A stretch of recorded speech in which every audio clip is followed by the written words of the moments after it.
Et c'est l'heure de faire un point sur les marchés financiers. Comme chaque semaine, vous en avez l'habitude, avec Franklin Pichard pour analyser la tendance. Franklin, on a eu des chiffres vendredi dernier, l'ISM américain, un peu décevant. Un petit peu décevant puisqu'on a eu 54,4, on attendait 54,5, mais...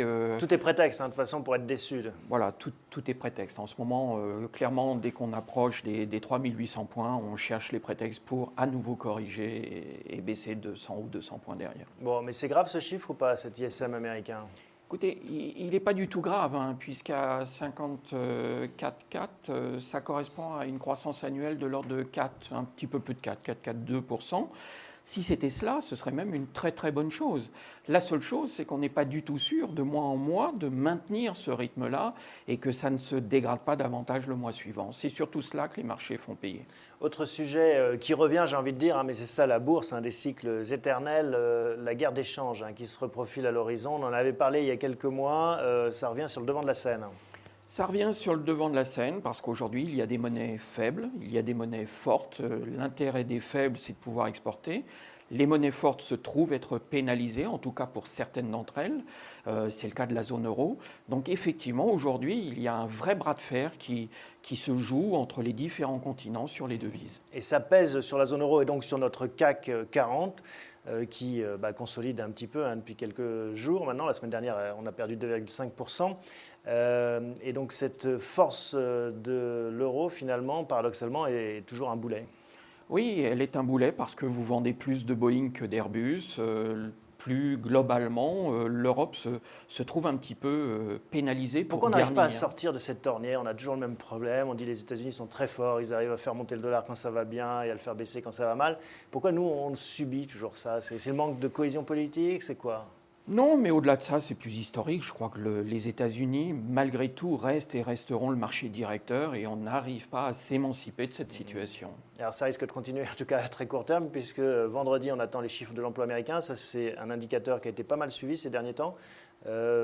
Toujours, on va regarder ça avec attention, l'emploi américain? On va le regarder avec attention, mais pour finir sur la devise, les États-Unis n'ont pas non plus intérêt à laisser trop filer leur monnaie, parce que derrière, ils ont des émissions à émettre, ils ont un marché action qui a besoin de se tenir. Donc, toute chose égale par ailleurs, 1,38 c'est bien, mais il faut faire un petit peu attention. Effectivement, on regardera vendredi les chiffres de l'emploi aux États-Unis.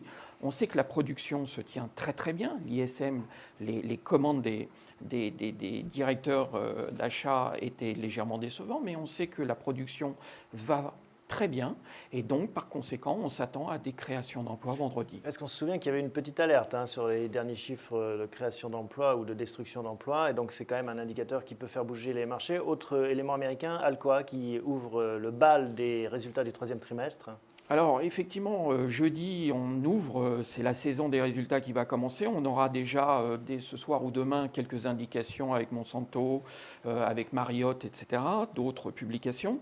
Ça va donner le là pour le dernier trimestre. Donc ça va nous donner un sentiment, soit qui va laisser planer l'inquiétude qui persiste, ou alors on va avoir peut-être un petit peu de bonnes nouvelles. Mais Alcoa ne sera pas suffisamment représentatif parce qu'il bénéficie d'une très très forte demande chinoise. Merci Franklin, à la semaine prochaine. Merci. J'ai le plaisir de retrouver Ilana. Bonjour Ilana. Bonjour Thomas. On va parler de Michelin aujourd'hui, qui a fait la une ces derniers jours avec une annonce surprise d'augmentation de capital, pas très bien accueillie d'ailleurs. Tout à fait. Alors déjà Michelin, pour information, c'est le leader mondial de la vente et de la distribution de pneumatiques. Les produits du groupe sont commercialisés sous différentes marques, notamment Michelin évidemment, mais aussi BF Goodrich, Uniroyal, Taurus et Kléber. Et le chiffre d'affaires de Michelin se répartit de la manière suivante. À hauteur de 87%, c'est la vente et de la distribution de pneumatiques pour les véhicules de tourisme et les poids lourds, mais aussi pour les engins de spécialité agricole, de roues, génie civil, etc. Alors on le voit sur le graphique, on l'a vu, un décrochage suite à cette annonce d'augmentation de capital surprise. Bon, comment c'est justifié cette augmentation de capital? Alors c'est vrai que alors que le secteur automobile sort d'une crise historique, Michelin a annoncé mardi le lancement d'une augmentation de capital relativement importante puisque 1,2 milliard d'euros, c'était plus qu'inattendu.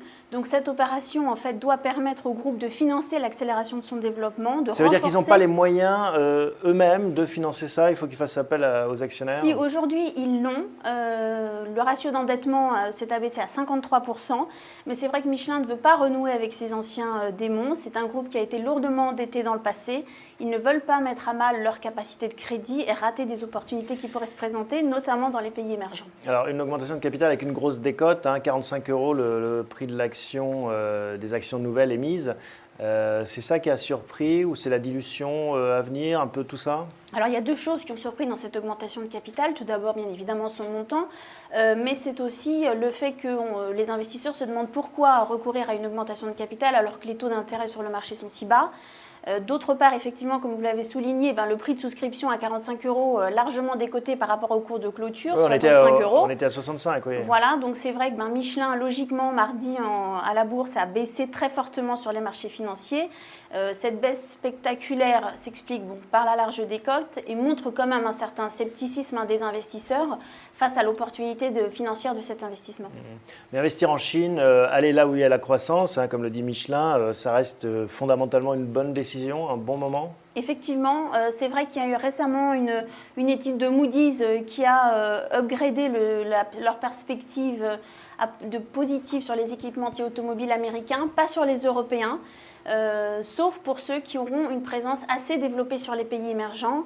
Michelin prévoit qu'à horizon 2020, ils vont réaliser 45% de leur chiffre d'affaires et de leurs ventes, notamment sur les pays émergents, alors qu'on entend par pays émergents, c'est l'Inde, le Brésil et la Chine essentiellement, et que grâce à eux, Michelin augmentera de 50% ses ventes. Comment est-ce qu'on fait quand il y a une telle opportunité ou une telle occasion qui se présente? Est-ce qu'il faut acheter l'action avant l'augmentation? Est-ce qu'il faut attendre que l'augmentation ait lieu pour être sûr que ça se soit bien passé? Est-ce qu'il faut jouer l'augmentation? Comment est-ce qu'on peut rentrer Alors il y a deux solutions, soit on est encore dans les délais et puis on achète l'action pour pouvoir profiter de l'augmentation de capital, soit on attend mécaniquement que l'action baisse pour pouvoir se porter acheteur du titre. D'accord. Et alors, ça donne quoi? On rentre à combien? Alors aujourd'hui, nous sommes acheteurs du titre suite à sa baisse par rapport au lancement de l'augmentation de capital. On rentre sur 52-53 € avec un premier objectif à 64 €. D'accord. Bon, et on espère que cette augmentation se passe bien, mais vous n'avez pas l'air très inquiète sur le déroulé. Non, moi j'ai confiance. Je pense que Michelin a bien rassuré les investisseurs. C'est vrai qu'ils ont qualifié cette augmentation de capital d'offensive. Ce n'est pas un sujet financier, c'est vraiment aller chercher la croissance là où elle se trouve. Merci Lana. Merci Thomas. À bientôt. Au revoir. Et c'est au tour de Philippe Cohen de nous rejoindre. Bonjour Philippe. Bonjour Thomas. On va parler ensemble de la Chine, un vaste sujet. Mais avant de s'intéresser à la Chine, un petit suivi des conseils et des recommandations qu'on avait faites avant l'été. Tout à fait. Il y a l'ISI, où nous étions rentrés à 42 et nous avons atteint notre objectif de cours de 50. Donc là, on conseille de prendre nos bénéfices, même si on pense que le secteur aéronautique a encore un potentiel intéressant. Oui, il y avait Tom Enders, je rebondis là-dessus, qui dit l'Inde, ne serait-ce que l'Inde, va commander 1000 avions d'ici 20 ans. Donc on voit qu'il y a encore du potentiel. Pardon, je vous ai interrompu. Technip, on avait mis sur la liste des courses aussi. Exactement. Donc là, on était rentré à 49, nous sommes à 60, mais nous avons un objectif de 65.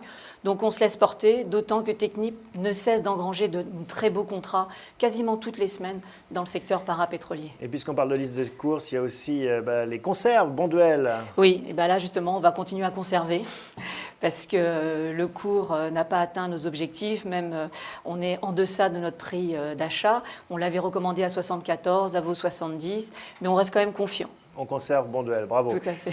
La Chine maintenant. Alors, la Chine, comment est-ce qu'on peut jouer la Chine depuis Paris ? Alors, au travers d'un tracker, un ETF. Alors, c'est quoi un ETF ? Donc, c'est un fonds commun de placement, ce qui permet effectivement d'accéder à ces marchés qui ne sont pas faciles d'accès pour les particuliers. Bah oui, parce que tout le monde ne parle pas le chinois. Déjà, c'est chinois la bourse pour beaucoup. Alors, s'intéresser à ces valeurs, c'est parfois dur. Exactement. Donc, on va simplifier et là, on passe sur un véhicule qui est un tracker. L'avantage, c'est un fonds commun de placement, mais au lieu d'avoir une valorisation quotidienne, il a une cotation en continu. C'est comme si on achetait directement l'indice. Exactement. Il va répliquer l'indice Hang Seng donc de Hong Kong, qui est l'indice chinois, qui est un accès pour les étrangers. Cet indice représente 50% des sociétés chinoises continentales et 50% des sociétés occidentales qui sont fortement exposées au marché chinois. D'accord, donc c'est un mixte entre ces deux mondes. Alors pourquoi la Chine ? Tout le monde parle de la Chine. Est-ce que c'est pas trop tard ? Est-ce que c'est pas la tarte à la crème ? Tout le monde dit youpla la Chine. Est-ce que il faut encore y aller ?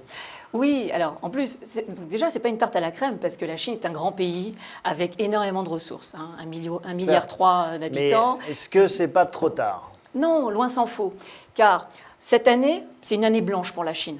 Il a fallu effectivement qu'elle réoriente et réorganise sa croissance. On va regarder le graphique de l'ETF, voir une croissance en effet qui est plutôt molle, oui, on a, finalement, en termes boursiers. En termes boursiers, plus 3. Donc, mais on est loin des plus hauts. L'indice Hang était monté à 33 000 points, on est à 23 000. Donc il a quand même baissé d'un tiers par rapport à la crise et on n'est pas revenu donc au niveau d'avant la crise. Aujourd'hui, la situation en Chine, c'est que la Chine, un tiers de son PIB était axé sur les exportations. Donc elle a subi de plein fouet la chute des exportations suite à la crise économique. Donc elle réoriente en fin de compte ses investissements et la remontée de sa croissance sur la consommation de ces ménages. Qui représente quelle proportion de l'économie actuellement? Alors aujourd'hui, c'est 20% la consommation des ménages. Quand vous rapportez ça à un pays développé comme les États-Unis, c'est 50%. Donc vous voyez, il y a c'est l'objectif? C'est l'objectif, exactement. Donc il y a une sacrée marge. Ils y mettent le paquet. Ils ont investi 600 milliards de dollars de plan de relance dès mars 2009. Donc ils ont été très réactifs. Ils investissent dans les infrastructures ferroviaires et routières, ce qui a permis de prendre le relais des sociétés exportatrices. Donc le chômage a très peu bougé, car les sociétés exportatrices qui ont licencié à tour de bras, les chantiers, tous ces grands chantiers ferroviaires, routiers, ont pu absorber ces chômeurs-là. Avec des problèmes quand même pour la Chine, il faut que le yuan reste sous-évalué, en tout cas à un niveau bas. Il y a le problème des taux, contenir cette croissance phénoménale, pas d'inflation. Comment est-ce que vous pensez qu'ils vont s'en sortir? Alors effectivement, la Chine a des enjeux importants à maîtriser, qui est de ne pas avoir un dérapage par rapport à sa croissance. La Chine est à contre-courant par rapport quasiment aux grands pays occidentaux, les États-Unis et l'Europe, où nous, on est dans une phase de croissance molle et on essaye par tous les moyens de relancer cette économie. Là, la Chine, au contraire, elle l'a bien relancée. Donc le tout est de bien maîtriser cette croissance pour éviter des dérapages comme une bulle sur l'immobilier ou une inflation trop importante. Donc la Banque centrale de Chine fait très bien son travail, où elle a remonté de façon significative les taux et surtout réduit la masse monétaire, donc moins de liquidités dans le système financier. Quand on pense à la Chine, on pense aussi à Danone et au déboire des entreprises occidentales qui investissent là-bas et qui se retrouvent du jour au lendemain avec une usine qui fait la même chose. Enfin, avec tous ces problèmes, finalement, est-ce que investir en tant qu'occidental dans ces pays, dans la Chine, c'est pas un risque, c'est pas un danger aussi? Alors oui et non, bien sûr qu'il y a toujours ces petits soucis avec la Chine, mais la Chine prend conscience qu'il faut qu'elle ait un cadre juridique beaucoup plus rassurant pour les investisseurs étrangers. C'est en train de changer là? Oui, le cadre est en train d'évoluer, les lois évoluent pour se rapprocher des normes occidentales. Car la Chine a un besoin impératif des investissements étrangers et surtout de la technologie étrangère. Donc elle a deux leviers pour ça, c'est d'inciter les étrangers à venir s'implanter sur son territoire et inciter ces sociétés à aller investir dans les territoires des étrangers. Donc c'est ce qu'on appelle le going out, où elles financent un maximum d'achats de sociétés étrangères au travers des fonds souverains chinois. Alors si on regarde l'ETF, on va revoir le graphique, à combien est-ce qu'on rentre dans ce marché? Écoutez, actuellement on est au-dessous de 22, on doit être autour de 21,50 à l'instant où nous parlons. C'est un prix auquel nous rentrons. On achète à 21,50, on peut acheter. Exactement. On vise quoi? On vise 30% d'ici 12 à 18 mois. La Chine va réellement jouer un rôle prépondérant dans l'économie mondiale, avec un rééquilibrage des flux par rapport à la devise, entre autres. Merci, Ni Hao, Philippe. Merci à vous, Thomas.